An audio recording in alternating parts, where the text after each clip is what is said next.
Сәлем барлықтарыңызға, сіздермен бүгін өте дәмді тамақ жасайтын боламыз. Түскі және кешкі асқа не жасасам екен деп ойланып отырған болсаңыздар, дәл осы тамақты жасауға сіздерге кеңес беремін. Олай болса, видеоның соңына дейін асықпай қарап, менің каналыма тіркелуді ұмытпаңыздар. Ең алдымен тартылған етімізді салып, оның үстіне бір бас пиязымызды және тұзымызды, бұршымызды және бір ас қасық ұнымызды салып, жақсылап араластырып аламыз. Осылай қолымызбен жақсылап араластырып аламыз.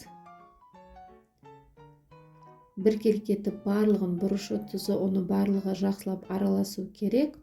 Осылай қатты басып, жақсылап араластырып алыңыздар. Енді осылай домалақ етіп шариктер жасап аламыз. Дәл осылай видеода көрсеткен етіп жасап алыңыздар. Үлкен қылып жасасаңыздар да болады.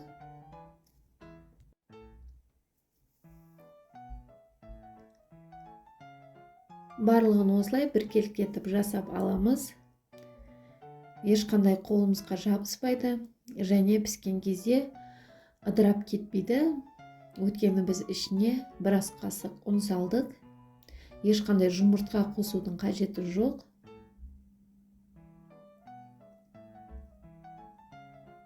Міне барлығын осылай жасап алдық.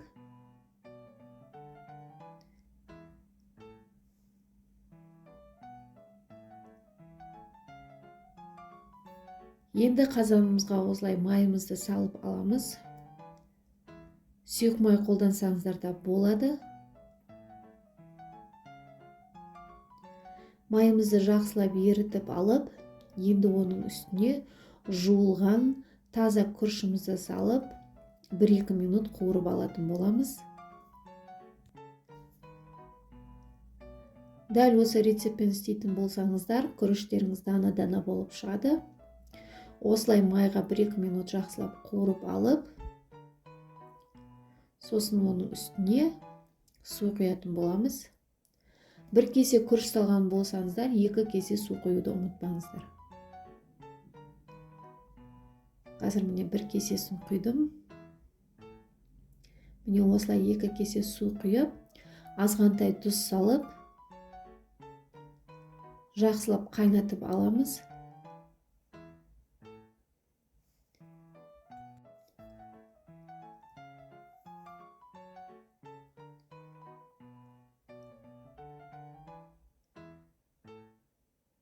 Қақпағын жауып, осылай қатты отта қайнатып аламыз. 5 минут қатты отта қайнап шықты. 5 минуттан кейін осылай шеттерін қайтарып, барлық күрішімізді ортаға жинап, 1-2 жерінің ортасынан күрішімізді осылай тесіп, енді баяу отта 10 минутқа қалдырамыз, сонымен біздің күрішіміз дайын. Енді қазанымызға майымызды салып, осылай тефтерелерімізді салып аламыз. Жақсылап қызартып қуырып аламыз. Ешқандай ыдырап кетпейді. Дәл осы мен көрсеткен рецептпен жасаңыздар. Осылай екі жағын қызартып қуырып аламыз.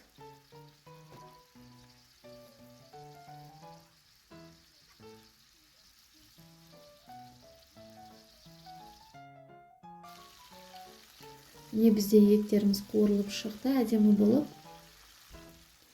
Енді дәл осы ыдыста тұра береді.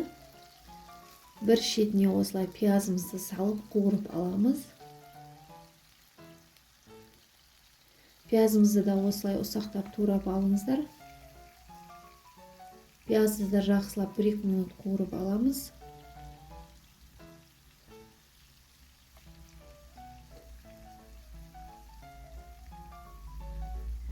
Пиязымыз жақсылап қуырылғаннан кейін оның үстіне сәбізімізді саламыз. Сәбізімізді дәл осылай майда көбіктерге турап аламыз. Сәбізімізді де 1-2 минут осылай қуырып аламыз. Арасында осылай етімізді қозғап қоямыз. Өте қатты отта қуырмайсыздар, баяу отта қуырасыздар. Тұзымызды салып, жақсылап қуырып аламыз. Енді оның үстіне осылай қызанақ саламыз. Немесе томат пастасын салсаңыздар да болады. Барлығын осылай жақсылап қуырып аламыз. Енді оның үстіне туралған картошкамызды саламыз.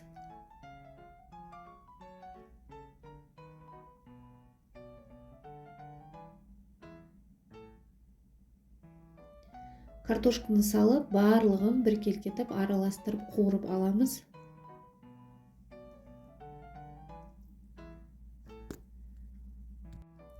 Осылай барлығын араластырып, енді оның үстіне су құямыз, салқын су құямыз. Міндетті түрде өте дәмді тамақтардың бірі болады. Міндетті түрде жасап, отбасыларыңызды ерекше тамақтармен қуантуды ұмытпаңыздар. Осылай біркелкетіп қуырып алып, үстіне салқын суымызды құйып, бір қайнатып алатын боламыз. Міне бізде тамағымыз 10 минут қайнады баяу отта. Енді осының үстіне аскөктерімізді саламыз. Өзіңіз қалаған аскөктерді салсаңыз болады. Мен қазір бұл жерде жусай салдым, және кинза, және чеснок салып, тағы да 5-10 минут қайнатамыз. Сонымен біздің подливамыз дайын.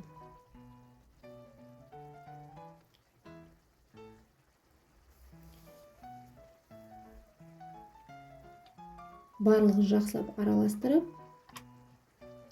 баяу отта 10 минут қайнатып аламыз.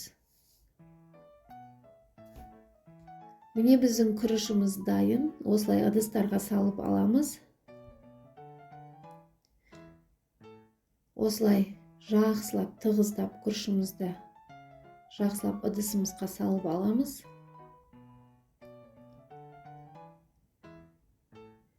Енді үстіне табағымызды қойып, осылай төңкеріп, күрішімізді әдемі формаға келтіріп аламыз. Міне қараңыздар, өте әдемі болып шықты. Енді дайын болған подливаларымызды осылай шетіне осылай айналдырып салып шығамыз. Қараңыздар, түрінің өзі қандай тәбетті ашатын тамақтар, ерекше тағамдардың бірі. Міндетті түрде жасап көруді ұмытпаңыздар. Қараңыздар, түрінің өзі қандай әдемі болып тұр, тәбетті ашатын болып. Міндетті түрде жасауды ұмытпаңыздар. Дәл мен көрсеткен рецептпен жасаңыздар. Осылай үстіне тұздықтарын құйып, дастарханымызға тартатын боламыз. Жасалу жолы өте оп-оңай, небәрі 1 сағаттың ішінде осындай өте дәмді тамақ жасайтын боласыздар. Осылай үстіне өздеріңіз ұнататын аскөктеріңізді сеуіп, дастарханымызға тартатын боламыз. Міне біздің тамағымыз дайын. Түрін қараңыздар, өте әдемі болып шықты. Сондай тәбетті ашатын тамақ. Міндетті түрде дәл мен көрсеткен рецептпен жасауды және достарыңызбен бөлісуді ұмытпаңыздар. Барлықтарыңызға ас болсын. Видеоның соңына дейін қарағандарыңыз үшін үлкен рахмет. Менің каналыма тіркеліп, менің каналым қолдауды, өз пікірлеріңізді жазуды ұмытпаңыздар.